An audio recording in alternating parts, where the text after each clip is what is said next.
नमस्कार दोस्तों, स्वागत है आपका बेसिक ज्ञान में। और आज हम बात करेंगे शेयर मार्केट के बारे में, या आप स्टॉक मार्केट भी कह सकते हैं।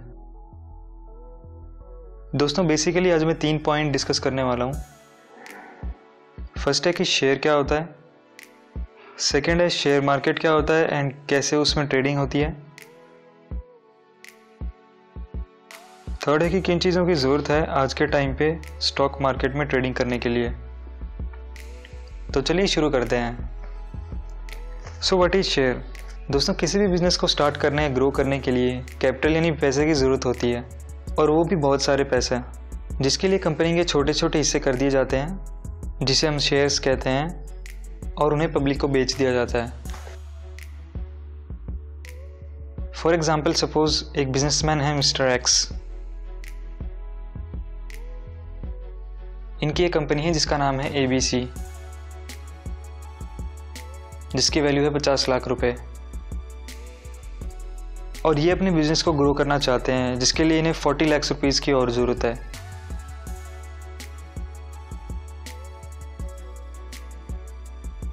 और मिस्टर एक्स के पास इतने पैसे नहीं हैं, तो वो अपनी कंपनी के 4 लाख शेयर्स ₹10 पर शेयर्स की फेस वैल्यू के साथ मार्केट में इशू कर देंगे।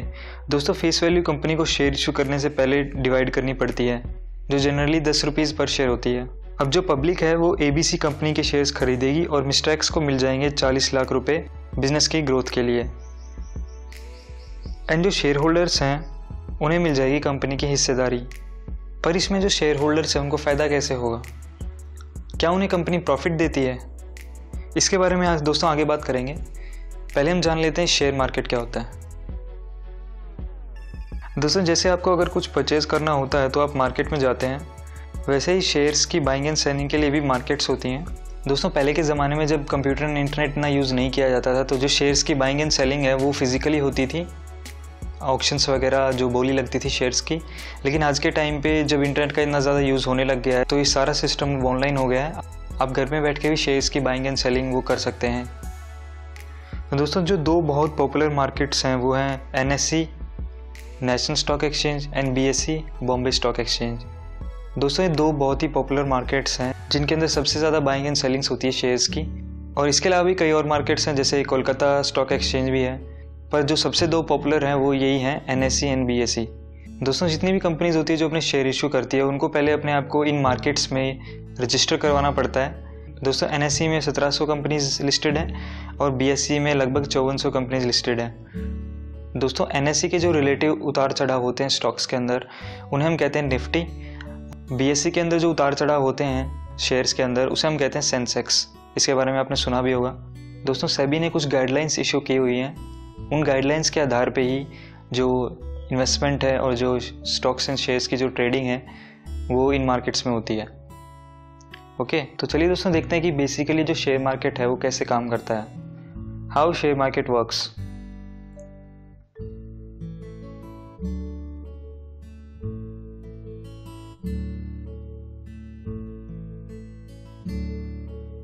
दोस्तों सपोज कीजिए ये BSE है, कंपनी पहले अपने आप को BSE में रजिस्टर करती है।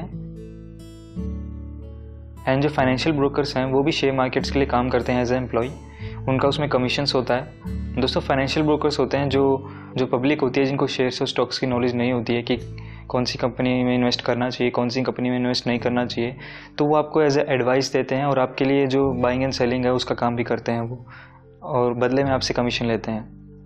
दोस्तों ज़्यादातर जो लोग हैं जो वो स्टॉक ट्रेडिंग स्टार्ट करते हैं तो वो फाइनेंशियल ब्रोकर की हेल्प लेते हैं, क्योंकि उनको इतनी जानकारी नहीं होती है इसके बारे में। तो एक बेटर ऑप्शन रहता है कि आप फाइनेंशियल ब्रोकर्स की हेल्प लें।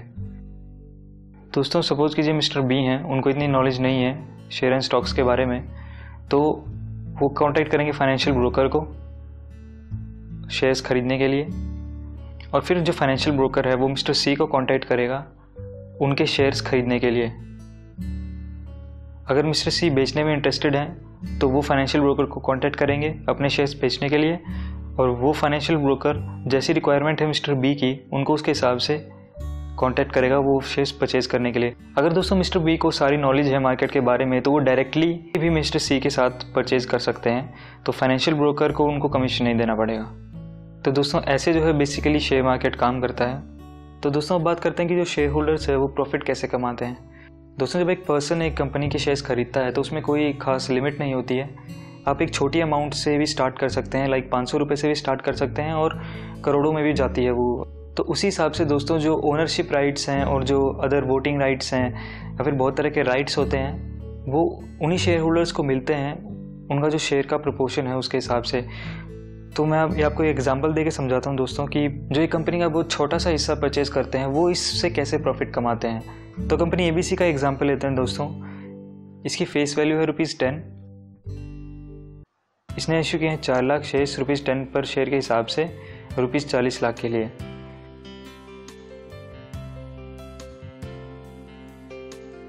और मिस्टर B हैं जिन्होंने 1000 शेयर्स खरीद लिए 10 रुपये के हिसाब से 10,000 रुपये में। अब सपोज कीजिए कंपनी को अगले 1 महीने में अच्छा प्रॉफिट हुआ, तो क्या वो कंपनी मिस्टर B को उसमें से हिस्सा देगी? जी नहीं। तो मिस्टर B अब प्रॉफिट कैसे कमाएंगे? दोस्तों, जब कंपनी को प्रॉफिट होता है तो उसकी जो मार्केट वैल्यू है उसकी फेस वैल्यू से बढ़ जाती है। सपोज इसकी फेस वैल्यू थी 10, तो उसकी मार्केट वैल्यू 11 हो जाएगी।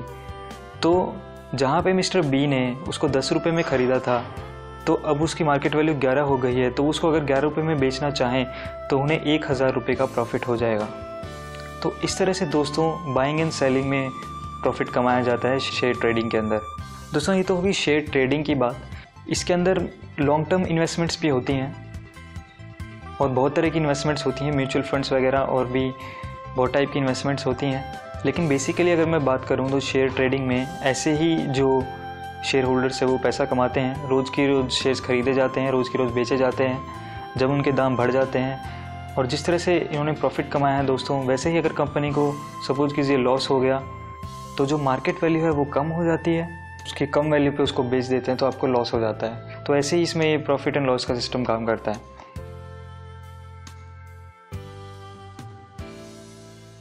चलिए अब देखते हैं दोस्तों, स्टॉक मार्केट में ट्रेडिंग स्टार्ट करने के लिए किन किन चीज़ों की ज़रूरत पड़ती है। दोस्तों, इसमें पहले ज़रूरत पड़ती है एक सेविंग बैंक अकाउंट की।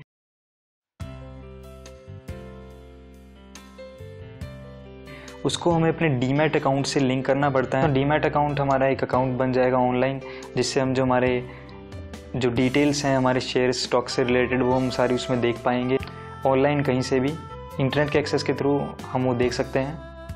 ट्रेडिंग अकाउंट में दोस्तों जितनी भी हमारी परचेजिंग एंड सेलिंग होती है शेयर्स की, वो जितनी भी ट्रांजैक्शंस है वो ट्रेडिंग अकाउंट से होती हैं। और अगर हमें जो प्रॉफिट और लॉस हो रहा है वो हमारे डीमैट अकाउंट में फिर शो हो जाता है।